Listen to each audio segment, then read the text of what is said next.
Hello guys, আমার আরও একটা নতুন ব্লগে তোমাদের স্বাগত।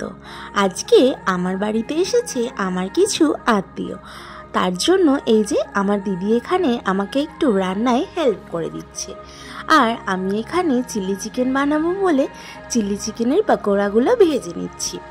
আজ আমাদের বাড়িতে এসেছে আমার দিদিরা, আমার ভাই, আমার বোনপো বোনঝি, যার জন্য রান্নার তোড়জোড় তো করতেই হবে।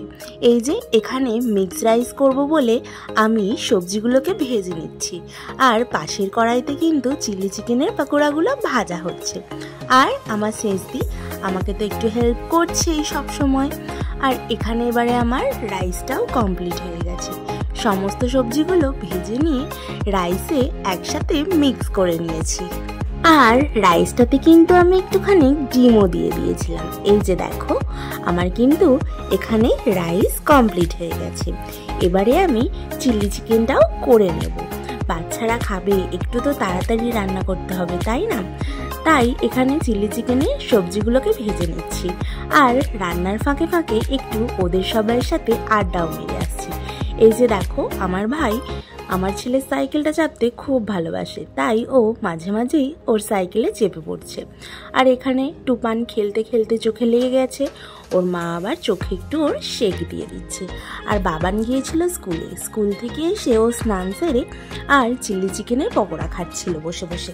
আর এখানে এবারে একে একে আমি চিলি চিকেনের সবজিগুলোতে সমস্ত সসগুলো দিয়ে দিচ্ছি। Soya sauce, chilli sauce, tomato sauce, vinegar, যা যা দেওয়ার সব কিছুই অল্প অল্প করে আমি দিয়ে দিচ্ছি। সমস্ত কিছু সস দেওয়ার পরে আমি এটাকে ভালো করে নাড়াচাড়া করে নিচ্ছি, যাতে সসগুলো না কাঁচা ভাব থাকে। এই দেখো কি সুন্দর কালারটা চলে এসেছে। এবারে আমি এর মধ্যে পকোড়াগুলোকেও চিকেনের দিয়ে দেব, দিয়ে ভালো করে নাড়াচাড়া করে নেব। আর যেহেতু রাইস দিয়ে খাবে, তাই একটুখানি কিন্তু আমি জুসি টাইপের চিলি চিকেনটা বানাবো, একদম ড্রাই কিন্তু বানাবো না।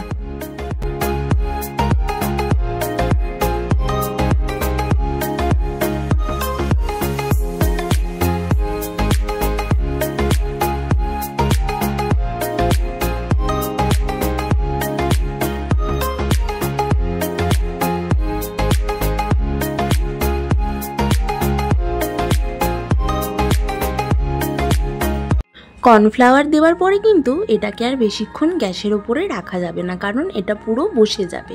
তাই কর্নফ্লাওয়ারটা দেওয়ার সাথে সাথে এটাকে ভালো করে নাড়াচাড়া করে 5 মিনিটের মধ্যেই আমার কিন্তু চিলি চিকেন পুরো কমপ্লিট। এই যে এবার আমি নামিয়ে নিয়েছি। দেখো কি সুন্দর কালারটা এসেছে, আর খেতেও কিন্তু দুর্দান্ত হয়েছিল। আর এখানে আমি সব পুচকুগুলোকেও খেতে দিয়ে দিয়েছিলাম।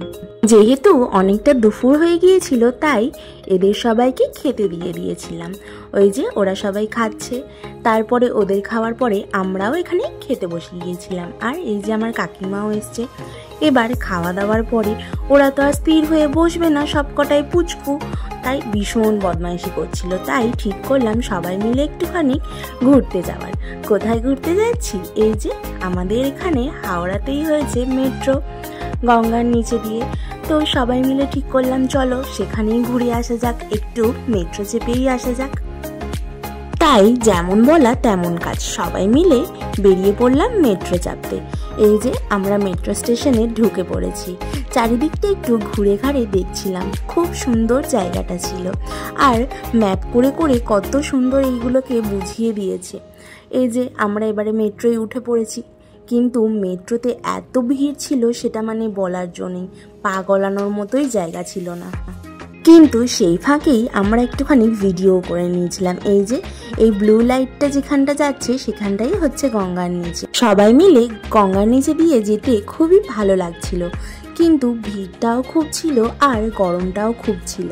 কিন্তু তাও আমরা খুব এনজয় করছিলাম, কারণ আমার বোনপো এসেছিল দীঘা থেকে গরমের ছুটিতে। ও তো কলকাতার সেরকম কিছু জায়গা ঘোরেইনি, কিন্তু ওদের বাড়িতে গেলে পারে ওরা যেমন আমাদেরকে দীঘায় ঘুরতে নিয়ে যায়, তাই আমরাও ও কলকাতায় এলে পারে কলকাতার ছোট ছোট অনেক জায়গাতে ওকে ঘুরতে নিয়ে যাই। তাই এটা যেহেতু এখানে নতুন হয়েছে, ও তো খুব ইন্টারেস্ট ছিল চাপার জন্য, তাই জন্য আরোই আমরা সবাই মিলে বেরিয়ে পড়লাম। এবারে আমরা ওপর দিকে যাচ্ছি। হাওড়া থেকে আমরা উঠে এখানে আমরা এসপ্ল্যানেডে নেমে পড়েছি। কিন্তু এখানে আমরা সত্যিকারেরই কোনো রাস্তাঘাট ঠিকঠাক চিনি না। যেহেতু আমরা সবকটাই মেয়েরা গিয়েছিলাম, তাই একটু কনফিউশন ছিল যে এরপরে কোথায় যাব। আর সন্ধেটাও অনেক হয়ে গিয়েছিল, আর ভীষণ গরমও লাগছিল, তাই ভেবেই পাচ্ছিলাম না যে আমরা কোথায় ঘুরতে যাব বা এর পরের প্ল্যানিং কী। একটু বেলাবেলি বেরোলে হয়তো ভিক্টোরিয়ার দিকে যেতাম, কিন্তু অনেকটাই সন্ধে হয়ে গিয়েছিল, তাই এই আশেপাশে এই ধর্মতলাটাই একটু ঘুরে একটু অল্প কিছু সামান্য খেয়ে দিয়ে আমরা কিন্তু সবাই বাড়ি চলে এসেছিলাম। এই যে রাস্তাতে আমরা একটুখানি পাঁপড় ভাজা আর ভুট্টা খাচ্ছিলাম, খুব মজা হচ্ছিল। আর কলকাতাটাকে দেখতে তো খুবই সুন্দর লাগে রাতের বেলায়। তারপরে সবাই মিলে ঠিক করলাম একটুখানি মোমো খাবো। কিন্তু আমরা যেই জায়গাটায় ছিলাম আশেপাশে ভালো কোনো রেস্টুরেন্ট দেখতেই পাইনি, তাই রোড সাইডের এই দোকানটাতেই আমরা সবাই মিলে মোমো খেতে বসে গেলাম। যাই হোক, আজকের ভিডিওটা এখানেই এন্ড করছি। টাটা।